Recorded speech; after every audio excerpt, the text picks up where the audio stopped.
আমি ইতিমধ্যে আপোনালোকক জনাইছো এটা চাঞ্চল্যকৰ ঘটনা সংঘটিত হৈছে নগাঁৱৰ পাঞ্জাব নেশ্যনেল বেংকত চাঞ্চল্যকৰ ঘটনা বেংকৰ ভিতৰৰ পৰাই দুৰ্বৃত্তই লুটি নিলে ৪৫ লাখ টকা যমুনামুখৰ এটা ধানকলৰ কৰ্মচাৰীয়ে বেংকত জমা থবলৈ আহিছিল ধনখিনি ঘটনাস্থলী নগাঁও আৰক্ষী উপস্থিত হৈ আৰম্ভ কৰিছে তদন্ত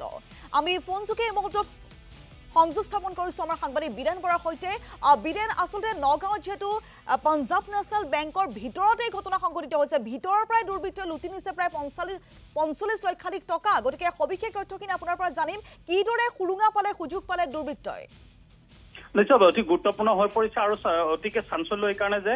যদি বেংকৰ বাহিৰৰ পৰা সেই ধনৰাশি লৈ গ'লহেঁতেন তেতিয়াহ'লে ভাবিব পৰা গ'লহেঁতেন যে কোনো দুৰ্বৃত্তই পূৰ্বৰে পৰা তাত অপেক্ষাৰত হৈ আছিলে আৰু মানুহ যি ধনৰ সম্ভেদ পাইছিলে সম্ভেদ পাই তেওঁলোকে থপিয়াই লৈ গৈছে কিন্তু দেখা পোৱা গৈছে অতি কৌশলৰে আৰু ভিতৰৰ পৰা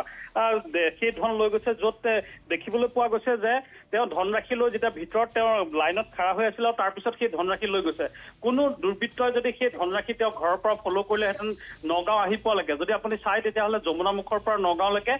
প্ৰায় কেইবা কিলোমিটাৰ দূৰ তেওঁলোক যদি আহিছিলে তেতিয়াহ'লে অতীত যি আছিলে যিসমূহ পথ আছিলে সেই পথতে ডকাইতি কৰিব পাৰিলেহেঁতেন কিন্তু বেংকৰ ভিতৰত ৪৫ লাখ টকা তেওঁৰ হাতত থকা বুলি কেনেদৰে গম পালে বা কি কৌশলেৰে তেওঁৰ পৰা লৈ গ'ল সেই সকলো কিন্তু কথা স্পষ্ট হ'ব যেতিয়া আৰক্ষীয়ে তদন্ত আৰম্ভ কৰিছে ইতিমধ্যে নগাঁও আৰক্ষীয়ে দেখিবলৈ পোৱা গৈছিলে যে অতিৰিক্ত আৰক্ষী অধীক্ষক তালৈ আহিছিল আৰু তেওঁলোকে ইতিমধ্যে অভিযান চলাইছে কিন্তু গুৰুত্বপূৰ্ণ কথাটো হৈ পৰিছে যে বেংকত চিকিউৰিটি থকা যে দেখিবলৈ পোৱা গৈছে যে দুগৰাকীকৈ চিকিউৰিটি আছে তাৰপিছত আৰক্ষীৰ যি পহৰা আছে সেই পহৰাৰ বেহু ফালি কেনেদৰে সেই কৌশলেৰে ধন লৈ গ'ল সেয়া কিন্তু এতিয়ালৈকে ৰহস্য হৈ আছে আৰু যিজন লোক তেওঁকো ইতিমধ্যে আৰক্ষীয়ে সোধপোছ আৰম্ভ কৰিছে কিন্তু বিষয়টো হৈছে যে নগাঁৱৰ যি পুৰণা যদি আপুনি চাই তেতিয়াহ'লে এটিউডৰ কাষতে মেইন ৰাস্তাৰ কাষতে থকা এই যি বেংকটো আৰু সম্পূৰ্ণৰূপে আৰক্ষীয়ে তাত গিজগিজাই থাকে বিভিন্ন সময়ত দেখা পোৱা যায় যে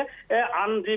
বেংকত তাত ধন ভৰাবলৈ যি আৰক্ষী আহে তেতিয়া সম্পূৰ্ণভাৱে ৰুট ব্লক কৰি তাত তেওঁলোকে ধন তাত বেংকত ৰাখে এনেধৰণৰ চিকিউৰিটি ব্যৱস্থা কৰাৰ পিছত কেনেকৈ এই ৪৫ লাখ টকা লুট কৰিবলৈ সুবিধা পালে সেয়া কিন্তু এতিয়া ৰহস্যৰ আৱৰ্তত আছে বীৰেন কিন্তু এই মুহূৰ্তত আৰু এটা প্ৰশ্নৰ অৱতাৰণা হৈছে যি এজন ব্যক্তিয়ে আচলতে ধনখিনি আনিছিল তেওঁ ধানকলৰ এগৰাকী কৰ্মচাৰীহে গতিকে ইমান পৰিমাণৰ টকা কিদৰে আহিল তেওঁৰ হাতলৈ নিশ্চয়ভাৱে তেওঁ আদিত্য ৰাইচ মিলৰ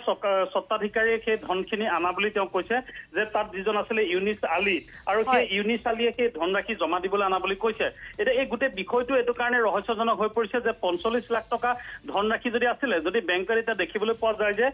যি নতুন নিয়ম অনুসৰি সেই ধনৰাশি তেওঁলোকে ঘৰৰ পৰা বা অনলাইন যোগে তেওঁলোকে সংগ্ৰহ কৰাৰ ব্যৱস্থা কৰিছে যদি অতি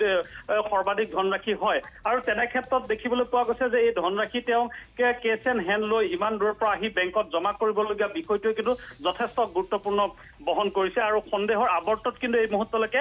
চিচিটিভি ভিজুৱেল উদ্ধাৰ নোহোৱা পৰ্যন্ত কিন্তু ঘটনাক্ৰমত যথেষ্ট সন্দেহৰ আৱৰ্তত আছে নিশ্চিতভাৱে আৰক্ষীৰ তদন্তৰ পিছতে আচলতে প্ৰকৃত তথ্য পোহৰলৈ আহিব বীৰেন বৰা এই মুহূৰ্তত আপোনাক ধন্যবাদ জনাইছো